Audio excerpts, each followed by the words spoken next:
Good afternoon and welcome to another edition here of Nutmeg Sports here on the HAN Network. Kevin Coleman alongside Donald Eng and Eric Gendron. Gentlemen, how are we doing this afternoon? Don, I'll start with you. All right. Well, I'm excited to be back in the Nutmeg Sports studio here. Back. It's been a couple of months, raring to go. My favorite time of year. I love the softball tournament especially, so looking forward to talking about that. Well, we got a lot to talk about today here on this special edition of Nutmeg Sports. Of course, we have girls lacrosse tonight. We'll preview as our last segment, but we've got boys volleyball. But first, want to give a shout out to Eric Gendron in the control room. Eric, how are we doing this afternoon? Hey, Kevin. How come it's a special episode? Is it because you're hosting? It's because there's a special someone who isn't here and needs special recognition. But, so we can talk all the crap we want about him? Oh, let's do that. I mean, if you're down, I'm down. You know I'm always down. Maybe bashing on the Rams a little bit. But we're going to start things off by talking about what an excellent semifinal we had last night in boys volleyball. It really felt like a volleyball state final game, but it was only a semifinal between two FCAC teams. That was the Darien Blue Wave and the Richfield Tigers, who are very familiar with each other. And Don, I'll start with you before we go to the highlights. Just what a phenomenal game we saw between two great FCAC teams. You know, it really was, and what grit. I mean, you don't use words like grit often to describe Darien teams. Generally, they're just better than their competition. But losing that second game 25-14, and then coming back winning 3 straight games, by 2-point games. The equivalent of a 1-point game in volleyball. That close, that close, that guttiness, that determination, really shone through there.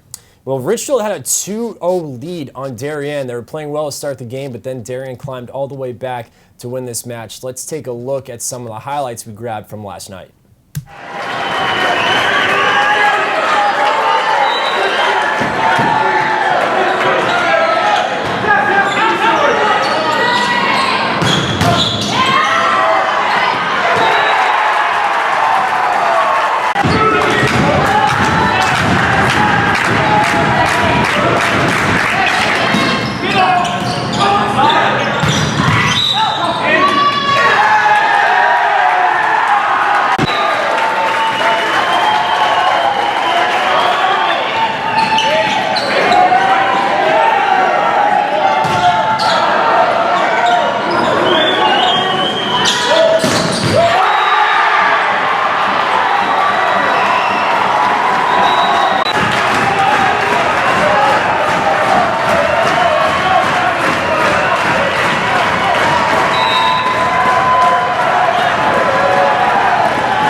Congratulations to the Darien Blue Wave. I want to give a shout out to David Hunter for grabbing that video and sending it to us. And Eric, I'm going to start with you. What a tough loss this is for the Richfield Tigers. They do not advance and their season is over. Yeah, that's a devastating loss for this team. And, only 5 points away from a clean sweep. Darien claws all the way back. And we got to talk about Timmy Hergen, man. I mean, talk about putting a team on your back. He and his brother really kind of carried the team the rest of the way and said, get on my back and help this team climb out of that hole. That is one of the more impressive comebacks that we have seen probably in the history of the HAN Network to be able to. And we're so glad we got that video that was captured and we could share that with everyone. That is a gut-wrenching way to lose a state semifinal, especially against your biggest rival. Well, especially having a 2-0 lead. The second game was not really that close. It was 25-14. So you win game 2 by 11. Then you're up 6 in game 3. And I'd mentioned before about Darien showing toughness. Generally, when you see a team blow a lead like that, then they kind of fade away. In this case, Ridgefield and Darien, those final 3 games were as competitive and as hard fought as any you'll ever see. And in that final set, Ridgefield actually had a 13-11 lead. Darien came to tie things up. Both coaches traded off timeouts, and Darien was able to pull off a 15-13 win in that final set. What a great performance, like Eric mentioned, from Timmy Herget and his younger brother Tyler. Of course, Alex Presson in there as well. A lot of seniors on this roster, but a lot of seniors on the Richfield roster as well. You talk about Miles Peckham is one of them. That's a big loss. You talk about Henrik Leoponov, Ladowdy, another big loss for the Richfield Tigers. But Don, do you expect to see these two teams at top of the FCIAC next year again? I do. I mean, there's going to be graduation losses. There always are for especially for programs that have had the success that these programs do. But then again, they just keep coming back. They retool, reload, and they come back. It's a tradition at the schools. It's just a part of the student bodies tend to embrace it. And so yes, the short version is I definitely expect both these teams to be toward the top of the FCIAC next year. And Eric, I'll ask you, Leoponov. I mean, we got a chance to see him twice this year on the HN Network.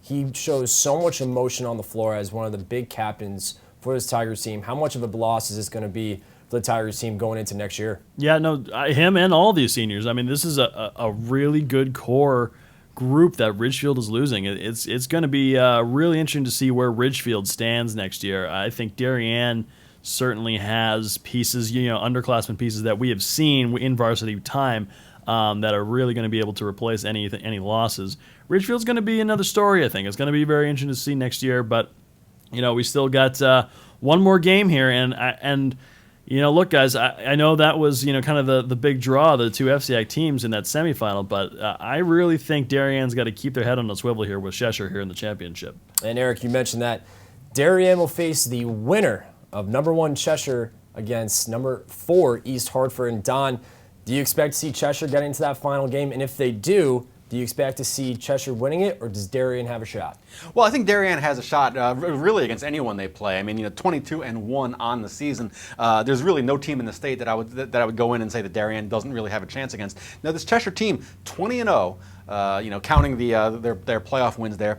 They did go 2-0 against the FCIAC. They blanked 3-0 Fairfield Ludlow. They also beat Trumbull in the second round of the playoffs. That Trumbull team was seeded 9th with a record of 11-7. So and Cheshire beat them 3-1. So they haven't played the top of the FCIAC yet, but they have dominated the team they have played, and I expect that this potentially Cheshire Darien matchup to be every bit as compelling as the Cheshire Ridgefield match was. Yeah, sorry East Hartford there. I didn't mean to snub you there, but guys still got to play that game. I'm an SEC guy. I really don't know very well, do I? Exactly. Yeah. Well, that game is going to be played tonight at 5 o'clock. The championship game is going to be played Thursday at 7 o'clock. We're going to step aside real quick. When we come back, we're going to preview the baseball and softball state semifinals right here on Nutmeg Sports on the HN Network. Art of banking well is doing good. That's why, with the support of local community partners, Bankwell has launched the Bankwell Pet Adoption Project to boost awareness about the hundreds of animals in local shelters that need a home. And when you donate to the cause using the Bankwell self-service coin machines, we'll match your donation. For details, visit mybankwell.com/pleaseadoptme. Bank smart, bank local, bank well. Have a sports injury or a slip and fall that needs immediate care? Coastal Ortho Express Urgent Care gives you direct access to an orthopedic specialist fast, without an appointment. Biking, golf, tennis, soccer, whatever the sports injury is, sprain or fracture, Coastal Ortho Express can help. Coastal Ortho Express Urgent Care open Monday through Saturday, now at 3 locations: 131 Kings Highway North in Westport, the iPark building at 761 Main Avenue, Norwalk, and 36 Old Kings Highway South in Darien. Or go to coastalorthoexpress.com, like them on Facebook.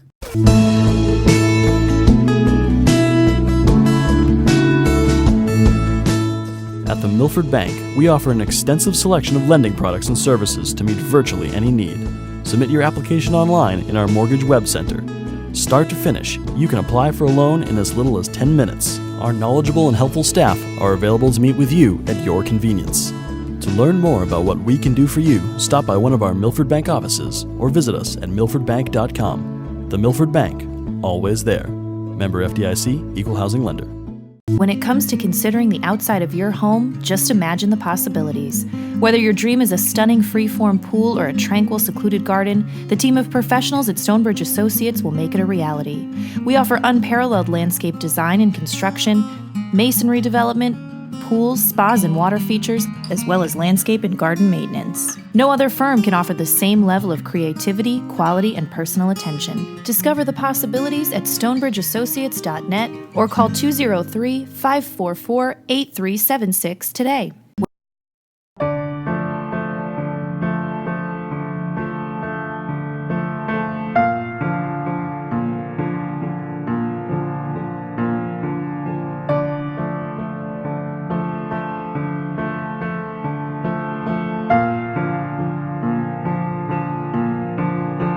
Pizza to satisfy even the most demanding critics. Tuesday Pazza Pizza.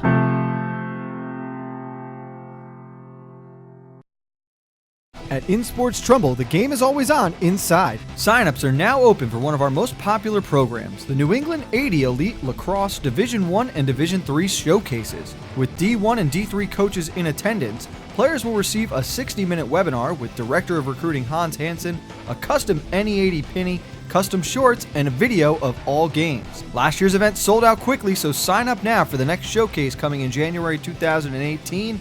Like and follow us on Facebook. If you're watching this broadcast, you're not alone. The HAN network is available for 200,000 Connecticut cable customers on the Frontier network, and we've also reached more than 2 million viewers on our free live streaming sports, news, and entertainment broadcasts. To reach our rapidly growing audience, contact Advertising Director Jessica Murrin at 203-273-7312 or email jessica@han.network. And welcome back to Nutmeg Sports here on the HN Network. Kevin Coleman, Donald Eng, Eric Gendron with you. We're going to start this segment by giving a good shout out and a well-deserved shout out to boys and girls outdoor track. I mean, these are excellent athletes who deserve a lot of credit. And in Class L, it was Staples on the boys' side who brought home the state championship. For girls, it was Danbury who brought home the state championship in Class L. Danbury on the boys' side were runners-up, and Richfield on the girls' side were runners-up. And Don, how about Staples beating up on Danbury? I think a lot of people going into that boys' side really thought Danbury was going to take home that title. Yeah, well, I was one of those people, particularly, just the dominance the program had shown. I mean, we were talking back in October about the indoor programs, and they said when we were discussing amongst ourselves, do you expect anyone to beat Danbury in the outdoor season? And we all said no. I mean, or at least I did. And just a great performance by Staples High School. That has to be, I think, really one of the big upsets of the year, I thought. And we've seen Staples have great success, not only in the fall, but the winter too, coming so close against Danbury, just missing out on that winter track season. But Eric, for Danbury on the girls' side, just talk about how dominant this team has been all season long. It seems like Richfield has always just been one step behind those Danbury Hatters. Yeah, I mean, that Danbury girls team, that whole program is just amazing year after year.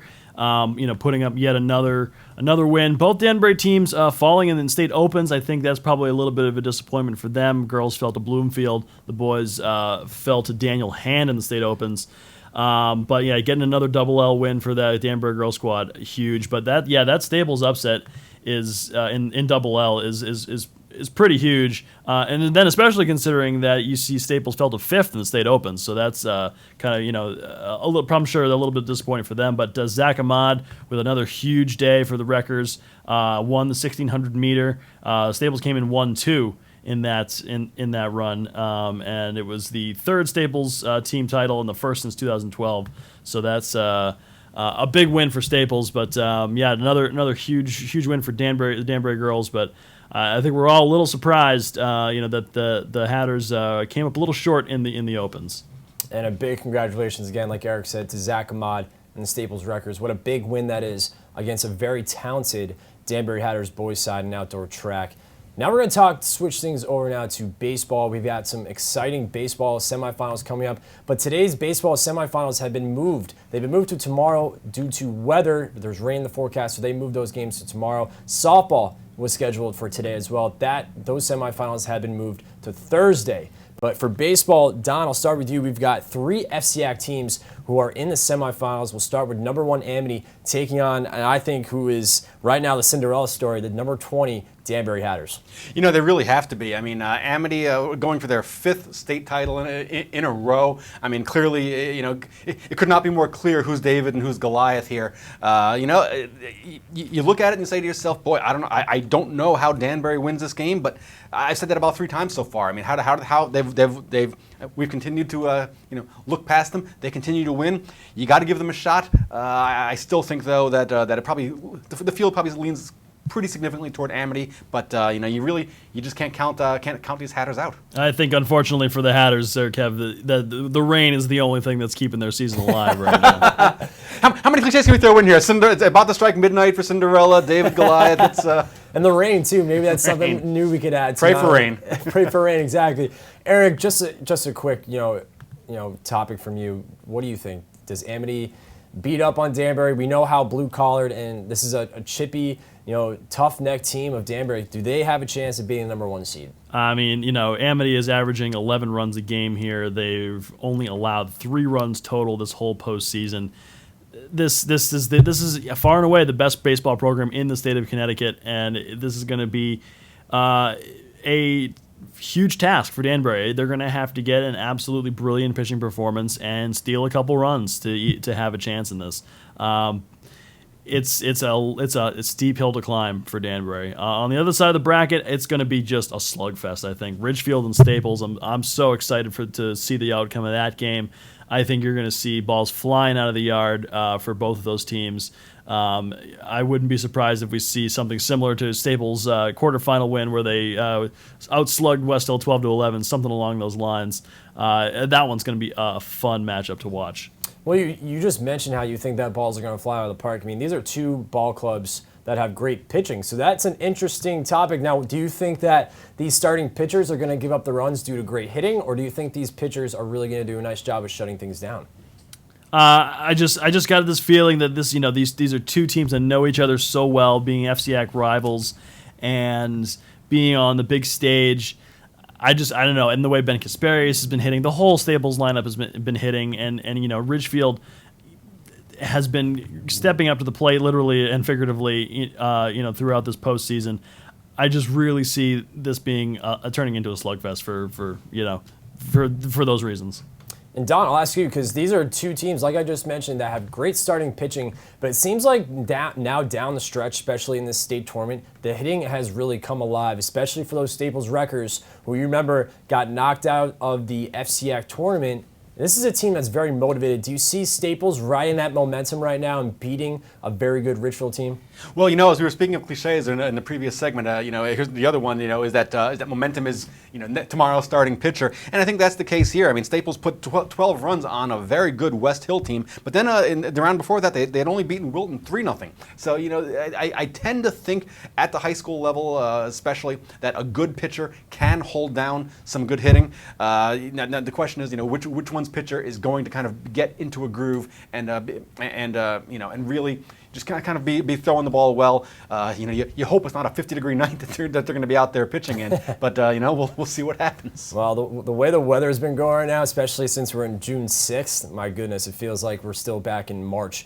But I think we're going to get 2 great FCAC teams battling out. It's unfortunate they can't play each other in a final, but still, to be able to face each other in a semifinal, pretty lucky to see these 2 teams end up where they are right now. And for Danbury, you got to send a huge congratulations for them, just at least getting to the semifinal, because that's a great accomplishment for this Danbury Hatters team. So best of luck to those 3 FCAC teams, and of course to Danbury, who's taking on number 1 Amity. We're going to switch things over now to softball. We've got 2 FCAC teams again who are going to face off with each other in the semifinals. It's Trumbull and Stamford taking it on in girls softball, and the number 5 Stamford Black Knights will take on the number 9 Trumbull Eagles. And Don, does Trumbull have a chance now to really bump off Stamford, who we argue could have, if they don't win the state title, it could be a failure this season?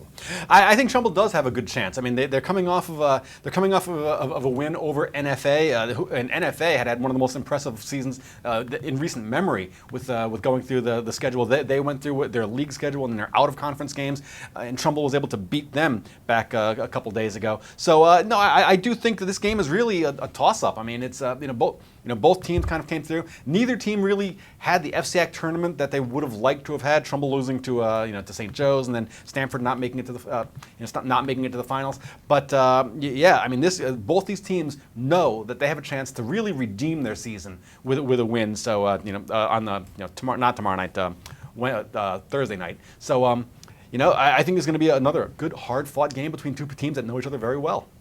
And Eric, you got Taylor Brown, who was phenomenal not only on the hardwood, but is great in the diamond this year for Trumbull. And then for Stanford, they have a loaded lineup. I mean, you look at Sarah Staley. That's someone to me on the mound is so dominant. We got a chance to see her this season on the HAN Network. Do you remember how dominant she was? Can she be like that again when the stage is bright and send the Stanford Black Knights team to a final? I think she can, but I don't think she has to. I think this lineup is what is really carrying this team. Averaging more than 10 runs a game in the playoffs here.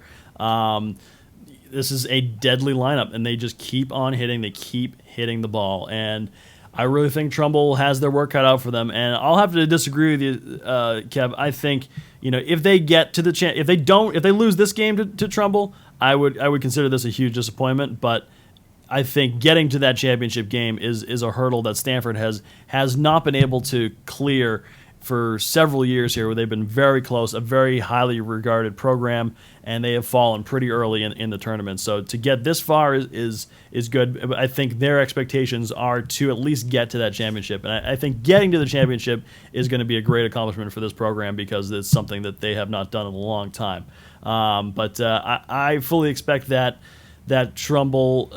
Stanford offense to be running on all cylinders in this game against Trumbull. If Trumbull wants to stay into this game, they got to match them hit for hit.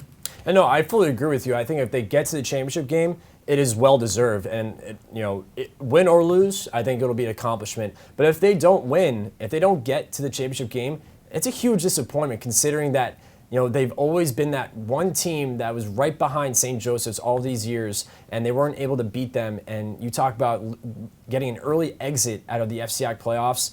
This is a Stanford team that had a feeling that if they could get into that championship game, they could have beaten that Darien team. No disrespect to Darien. This was a great softball team all season long, but I really like this Stanford Black Knights team. They just fell too early in the FCAC playoffs, but if they don't get to that championship game, I think it's going to be a failure of a season. And just speaking talking about the Stanford offense, by the way, relentless is the word that comes to mind. 17 runs put up on a very good Amity team. But yes, I do agree that in any season, really, when you come in, if you can play for a state championship, then you've had a good season. For Stanford, though, if they lose to Trumbull, bitter disappointment. Well, the winner of the Trumbull-Stanford game will take on the winner of number 2 Cheshire and number 6 Southington in softball. We're gonna step aside. When we come back, we're gonna preview the girls lacrosse semifinals that we will have here on the HAN Network tonight. Don't go anywhere. We'll have more here on Nutmeg Sports on the HAN Network. At Budget Blinds, we're in business to frame the light, the day, and the night. So we give you an exclusive combination of high style, expert service, our no surprises pricing, and our no questions asked warranty. We believe that everyone, at every budget, deserves style and service. Isn't that a beautiful place to be?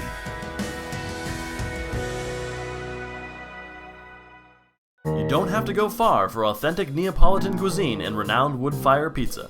Pizzeria Loretano of Bethel is a contemporary Italian bistro, specializing in authentic wood-fired brick oven pizza Napolitana. Pizzeria Loretano was named one of America's top 1,000 Italian restaurants in 2008 by Zagat, and recommended by Jane and Michael Stern on National Public Radio's Splendid Table. Located close to the Bethel Cinema, we focus on quality, and our food is always made to order. Join us for live jazz Sundays from 6 to 8. Find our schedule, menu, and more at pizzerialoretano.com, and like us on Facebook. The new fishing season is fast approaching, so it's time to head over to the dock shop and get your gear in order. We're now offering bait in both Darien and our Westport location. The dock shop can service and repair your rods and reels, spool up new line, and fill any empty space you might have in your tackle box. Whether you're a fisherman, boater, or beach bum, the dock shop is a unique place to shop. The dock shop, 51 Tokenique Road, Darien, 609 Riverside Avenue, Westport, dockshop.com. Spring has sprung at Walter Stewart's Market, and we're celebrating the new season with fresh takes on spring. From the finest produce around to guaranteed fresh seafood delivered daily by the best local supplier.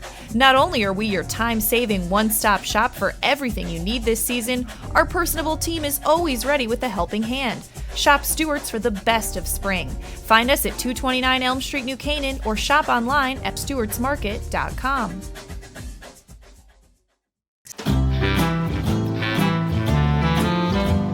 La France de Charles Trenet, c'est la France de tous les Français.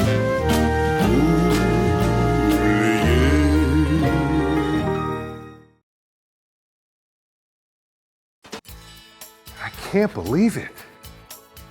Well, Dad, you did it. You sold 160 cars. Ready to go back upstairs now? I think it's time. I wonder how the boys are making out in their new office. Not what I had in mind, Kyle. What, Dad? Maybe we should retire. Right now, lease a 2017 Rogue S for only $139 a month. Isn't it time you got Millerized? I'm John Kovach. I'm a newspaper editor. I'm a high school football coach. I'm a television presenter. And I want you to love fishing as much as I do. Tune in to Yankee Fisherman, Thursdays at 1 on the HAN network. It's like going to the tackle shop without leaving your office. And welcome back to Nutmeg Sports here on the HN Network. Kevin Coleman, Donald Eng, Eric Gendron. We switch things over to girls lacrosse. Tonight on the HN Network, we will have both Class L semifinal games between Greenwich and Wilton, and the late game at 8 o'clock, New Canaan and Darien. And guys, quickly, let's get your picks. Don, I'll start with Greenwich and Wilton. You got the number 2 seed going up against the number 11 seed. Who you got? I got Greenwich. How about you? That quick enough? That quick? All right, Eric, how about yourself? You got number 2 against number 11. Who this you is an intriguing matchup, and obviously the other one, you've got the built-in rivalry. This is a very intriguing matchup. A Wilton team that has, in the past few years, been the stronger program. Greenwich really had a nice bounce-back year this year, got in with the number 2 seed. It's going to be interesting. I think I give the edge to Greenwich just because of how well they've been playing this year. But I think this one's going to be a very close game. I'm going to give the slight edge to Greenwich, but only slightly. And I agree with you. I think Wilton is a much better team than the 11 seed. I think this is going to be the closest match of the night. Like I said yesterday when we were talking about the same topic. But the next matchup, of course, what everyone is talking about is the rivalry between New Canaan and Darien. You got the number 4 Blue Wave taking on the number 8 Rams. And these two teams met back in April. It was a double overtime victory for the Darien Blue Wave, in which New Canaan had the lead late in the 4th quarter, but let Darien climb all the way back, and it took 2 overtimes for Darien to seal the victory. And Don, I'll start with you. Darien or New Canaan? Well, this is a tough one, and I've really changed my opinion like 3 or 4 times just while you were reading the intro. It just everything favors Darien. The depth, the success, the track record. In every way, I'm leaning toward Darien. I'm going to go New Canaan. I think that double overtime game. I think that you lose it, but you get a little bit of confidence from it. They can play with this team. They thought they should have beat them. So I'm gonna go call for the upset here. I think it's New Canaan in a tough, probably kind of like a last-second goal type of game. All right, Eric. Don's saying that it's going to be another thriller between Darien and New Canaan. Is this Darien team going to be too much, or can New Canaan hang on and seal a victory against Darien? Who you got? Darien is in New Canaan's head right now. I mean, you've seen it the last 3 times they've played each other. Anytime New Canaan has any sort of advantage, you can see them tense up. You can see Darien's in their heads, and Darien just stays calm, stays in the zone. And until New Canaan can prove it otherwise, I'm picking the Blue Wave. And as far as that, go real quick back to the Greenwich-Wilton game.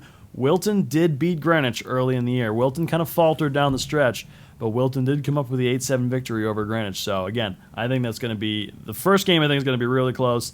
I think Darien's going to pull it off again in the nightcap. Well, it's going to be 2 great games tonight, so be sure to tune in to the HN Network tonight as we have both Class L semifinal games in girls lacrosse. That'll do it for Nutmeg Sports here on the HN Network. Alongside Donald Eng, I'm Kevin Coleman. And you know what? Hold on to that thought. I got the Blue Wave tonight. You want to know why? Coach Lindley's got it tonight for the Darien Blue Wave. I got the Blue Wave beating Buchanan, and I've got Wilton beating Greenwich. Did you match the tie too with the hat? I did not. That, for the record, I did not match. But that'll do it for Nutmeg Sports today. Thank you for joining us, and we'll see you tonight at Brian McMahon High School.